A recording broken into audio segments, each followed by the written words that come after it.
En el bullicioso barrio de San Jacinto, a la altura de la cuarta norte-oriente de Tuxtla Gutiérrez, Chiapas,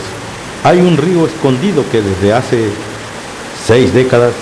sigue su curso en pleno corazón de Tuxtla. Se trata de la cantina más longeva que, como parte de la tradición de los conejos, registró en su última edición la revista autónoma de arte y cultura Sombra de Papel, a cargo del poeta Mario Nandayapa. Su fundador, Ricardo Hernández Paniagua, que en paz descanse, confió a su ayudante Pablo López Jiménez, el también conocido como el Indio Pequeño Solín, que bautizó con el nombre de Río Escondido a lo que ha sido y seguirá siendo la cantina de los pobres, en homenaje a la exitosa cinta que recrea, retrata el paisaje y el drama rural del siglo XIX, que en 1947 llevó a la pantalla grande el cineasta Emilio Indio Fernández con los actores Carlos López Moctezuma y María Félix.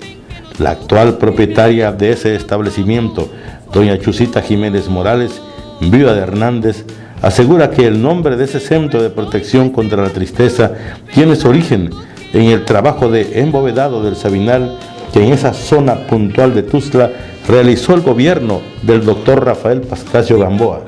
La obra pública dejó un río escondido que en esa época empezaron a frecuentar traileros, carboneros, boleros, carretoneros, etc., como los primeros clientes de un espacio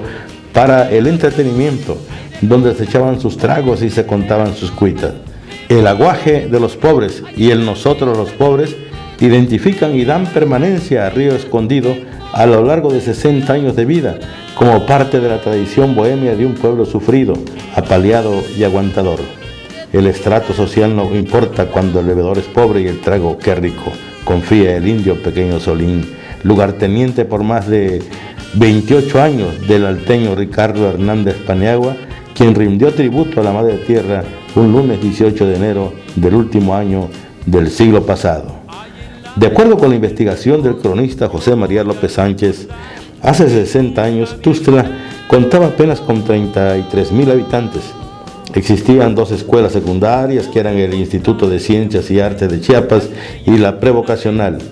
Las calles casi en su totalidad eran de tierra, empedradas o revestidas, a excepción de la Avenida Central y algunas otras que estaban pavimentadas.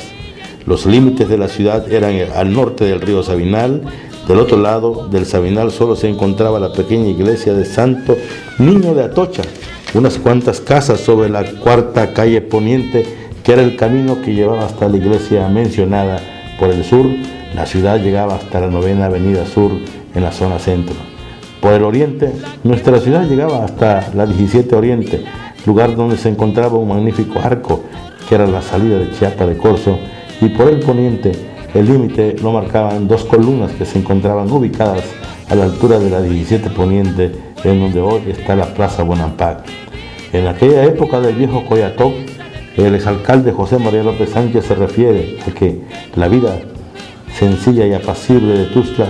puede ser percibida mediante los hechos que se desarrollaron en aquella época y los cuales eran conocidos por el público a través de 2 diarios locales que circulaban en nuestra ciudad. Uno, El Heraldo, cuyo gerente era el licenciado Eduardo Pomián Selvas, el director don Juan Abarca Pérez, y el Diario de Chiapas, cuyo director era el profesor Armando Duvalier. Desde sus orígenes, la vida parroquiana de los conejos encontró en Río Escondido una buena parte de su entretenimiento como catarsis que elimina los malos recuerdos y purifica el alma. Por ahí desfilaron personajes de la política sindical como el setemista Chava Durán Pérez, del periodismo como Gervasio Grajales, Carlos Luiseñor, Mariano Penagos Tobar, Humberto Trejo Gómez, que de alguna manera forman parte de la memoria histórica de Tuxtla. Allá en la mesa del rincón, les pido por favor que manden la botella. Del exitoso grupo Los Tigres del Norte se escucha a través de las notas musicales de la marimba Los Hijos de Narváez, lo que acentúa el sentimiento bohemio de la nueva generación de los llamados comelodos. Las mentadas de madre fueron sustituidas por formas más civilizadas de matar el tiempo a través de las interpretaciones que hace el ingeniero automotriz Salvador García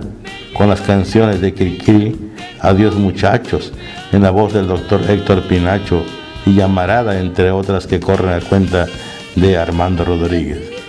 Si Río Escondido, en el mérito que le corresponde al fotógrafo del cine nacional Gabriel Figueroa, justifica en un solo rebozo a esas mujeres que escuchan el rumor despiadado de la vida, como las que apenas abren su tapado para alcanzar ver el negro bulto del hijo contra sus pechos, las efigies frente al mar, la cantina popular que en Tuxtla lleva su nombre, ubicada frente al parque de los niños ebrios o niños héroes,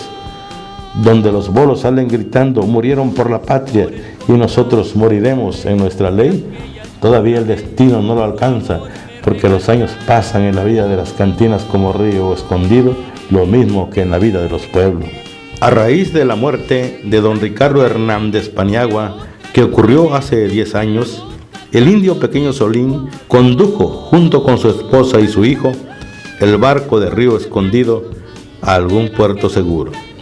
Tiempo después, nos enteramos de una nueva administración en la llamada Cantina de los Pobres.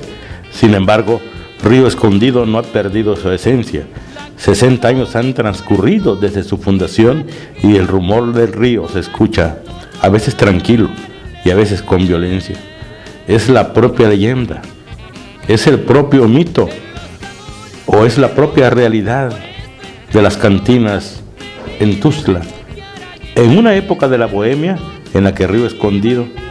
pasó a formar parte del Tuxtla, más que ciudad jardín, más que tristeza ambiente, como lo cantaba el poeta español Julio VI.